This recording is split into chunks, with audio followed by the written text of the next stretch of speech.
Hey, welcome to Lockpicking 101. My name is Andrew Riesel. I go by Drew most of the time. I'm the Director of Security, Red Team Operations. This basically means my team and I break into stuff, get paid for it, and don't get arrested very often.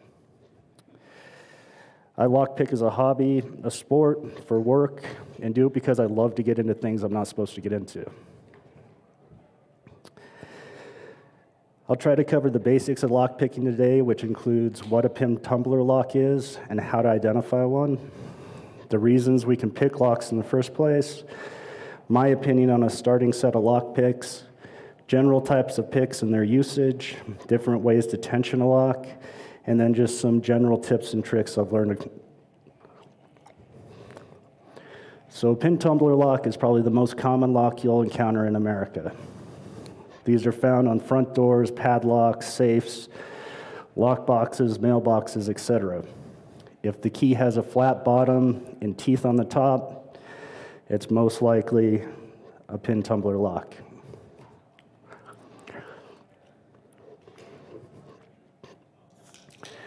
The pin tumbler lock has several parts that make up the lock. The outer casing, which holds everything together, green in the image to the right. The plug, which is the part that rotates and unlocks the device, in yellow. The key pins are the pins that interact with the key and raise the driver pins to the correct height, which are red in the image. The shear line is where the plug meets the outer casing. The driver pins, which prevent the plug from turning until they're raised to the shear line, which are blue. And the pin chambers that are the holes in the outer casing that the plug and holds the pins in place. If you look at the graphic in the lower left, it shows that when the proper key is inserted into the lock, the key pins are raising the driver pins to just above the shear line, which allows the plug to rotate freely. So in a perfect world, driver pins would be exactly the same diameter, and the pin chambers would be perfectly in line. If this were the case, then lockpicking would be almost impossible. Luckily for us, mass production allows tolerances of materials which are acceptable in manufacturing. In the diagram, you can see an exaggerated example of accepted tolerances. When tension or rotational pressure is applied to this lock, binding will occur at the largest diameter pin first, followed by the next largest down to the smallest diameter. This is referred to as the lock's binding order. In the example at the right, pin 2 from the front of the lock is the largest and will bind between the plug and the outer casing first when tension is applied to the lock. This will be followed by the first pin, the fifth pin, the third pin, and then the fourth pin. If we raise the driver pin above the shear line, the plug will rotate a very small amount, and the next largest pin will bind. To pick this lock, we only need to repeat this process for every pin. So a large number of picks isn't necessary, especially when you start out. In my opinion, you don't need any more than 8 picks to start. I have a monstrous collection of lock picks, well over 150. But to be honest, I use 4 or 5 99% of the time. You can get upward of 50 low-quality picks for 20 bucks on Amazon, but I'd recommend against this. You should expect to spend between $35 and $100 on only 8 picks that are professional-grade quality. Quality picks will be made of superior materials, have far better finish, and hold a more consistent pick profile than the cheaper sets. Lock picking is almost exclusively based on feel of what a lock is doing inside.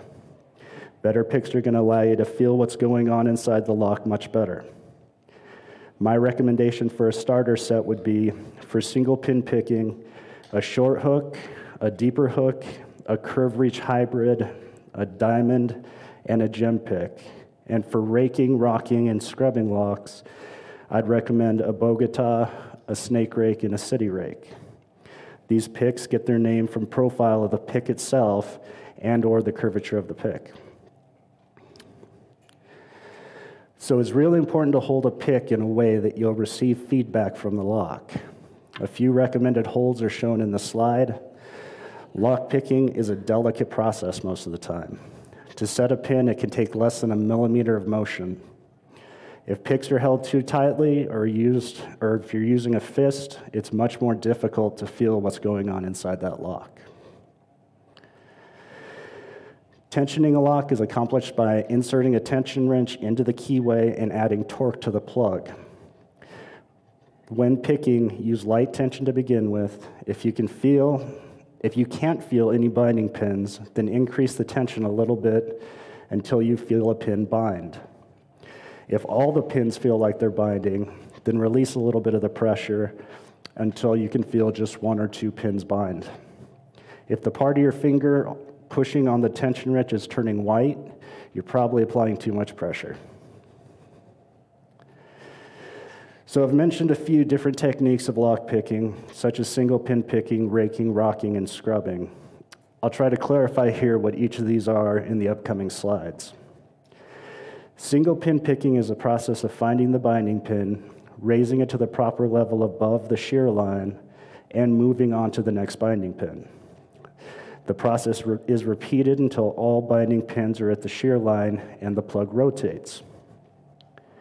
This method will open far more locks than scrubbing, raking, or rocking. You'll have far better control of what's happening inside the lock using this technique. Scrubbing, raking, and rocking a lock are considered the easiest methods of lock picking. It's just a matter of putting tension on the plug, using a specially designed pick to manipulate as many pins as possible at once. These techniques are not very successful in high security or well-manufactured locks. In the example, scrubbing is done by applying tension to the plug and scrubbing the pick in and out, up and down of the lock until pins start to set. I'll clarify here what each of these are in upcoming slides.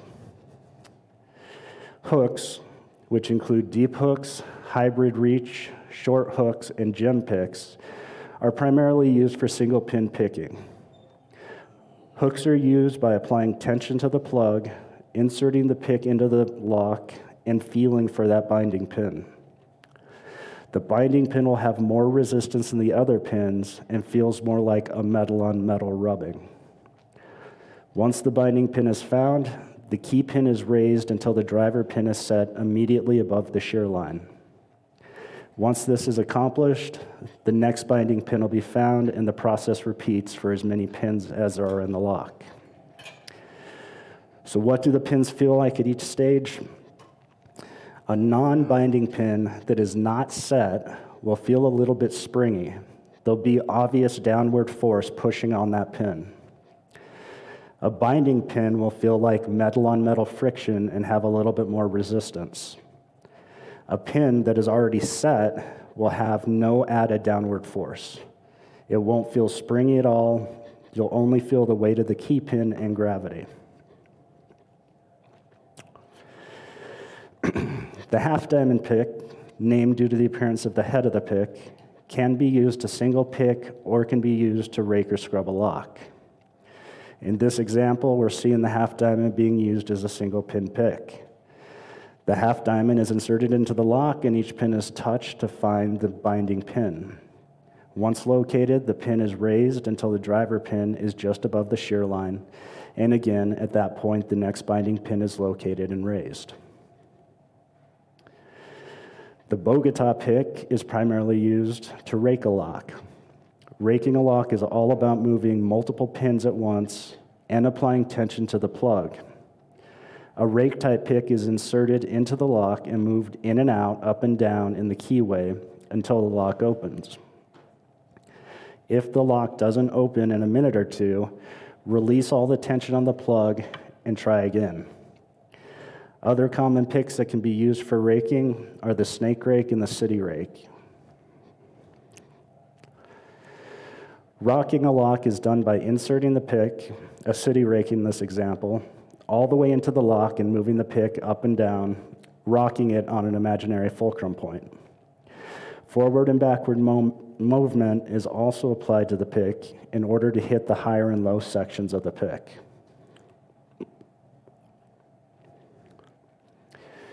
So setting the driver pin exactly in the right location above the shear line is what makes lock picking challenging.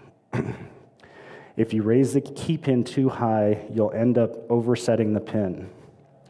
Oversetting is when the key pin is pushed up past the shear line and gets stuck up there due to the tension. If this occurs, the plug will not rotate even if you have all the other pins set.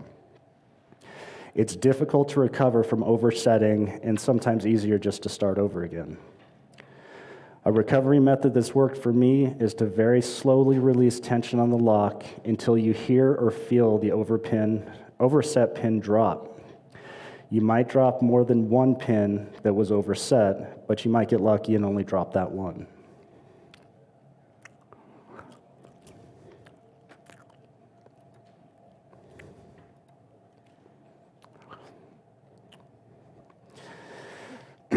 So tensioning, there are two primary methods to tension a lock, from the bottom and from the top of the keyway. With bottom of keyway tensioning, the tensioner is placed at the bottom of the keyway. Bottom of tensioning tools are normally a piece of flat metal bent into an L shape. They can have twists in the body to provide additional comfort while picking. However, these twists can dampen feedback on the lock. With top of keyway, the tensioner is placed at the top of the keyway. Commercial top of keyway tensioners have an S shape and little teeth at the end.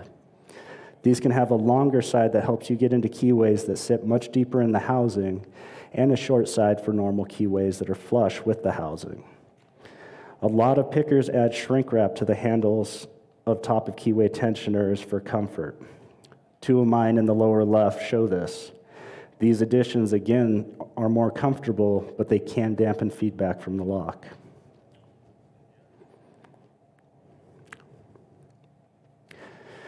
So bottom of keyway tensioning is where most people start out since it's incredibly stable.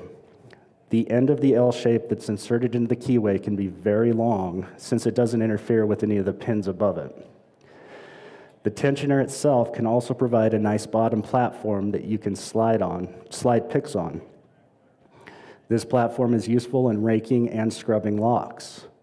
The biggest disadvantage of using bottom of keyway tensioning tools is it takes up a lot of space in the keyway, which reduces the space a picker has to work with. So in this slide, on the right-hand side, the green portion indicates where the pins sit, and the purple portion indicates the room a picker has to work with when using bottom of keyway. Top of keyway tensioning is what most pickers progress to over time. As a picker starts to single pin pick more and more, a larger work area is desired. Top of keyway provides a much larger area for picks to move. There are two examples of top of keyway tensioners in this slide. The one on the left-hand side shows a commercial tensioner, and the one on the right shows a custom-made tensioner. I'll cover how the custom tensioners are made in later slides. A disadvantage of top of keyway tensioning is the amount of material that is inserted into the keyway is far less than that of bottom of keyway.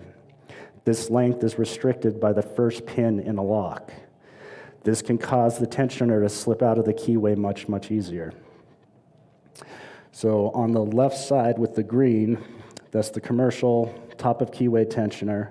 The green portion is going to be where your pins sit, and the purple portion is going to be how much room you actually have to work with your pick. On the right-hand side is the custom tensioner. The green portion is going to be where the tensioner actually sits. The red is where the pins sit, and then that large purple area is going to be how much room you actually have to work with your tools. So when I started out picking, I had trouble determining what locks to attempt next. I'd finish a master lock and just go buy another master lock. At the time, I didn't realize that there were different difficulties in locks based on manufacturers and security levels. There's a really useful Reddit group that's put together a belt system for lock pickers. This is like the belt system that's used in certain martial arts. In order to progress to the next level belt color, a certain criteria must be met first. This is normally advancing to a more secure or a better manufactured lock. Shown in the slide are the first 3 belts that can be obtained and the locks that qualify for those rankings. Additional information on this can be found at the R Lockpicking on Reddit. So bottom of key tensioners are incredibly easy to make, and in most cases, absolutely free. The main material for these can be found inside old windshield wiper blades. When people change out the windshield wiper blades at auto parts stores, they throw away the old ones. So when it rains or snows, head out to one of these stores and grab as many old windshield wiper blades as you want. There's a long, flat piece of steel inside the blade that's the perfect size for bottom of key tensioners. Additionally, there are different widths of this piece of metal inside certain blades. This will allow you to build a tensioner that fits inside of smaller keyways and smaller locks much easier. To build one of these, go out and get an old windshield wiper blade, pull out that thin piece of metal that will be used for your tensioning tool, cut it to the desired size, and put a 90-degree bend in the end. You can then put a twist in the body if you like for comfort.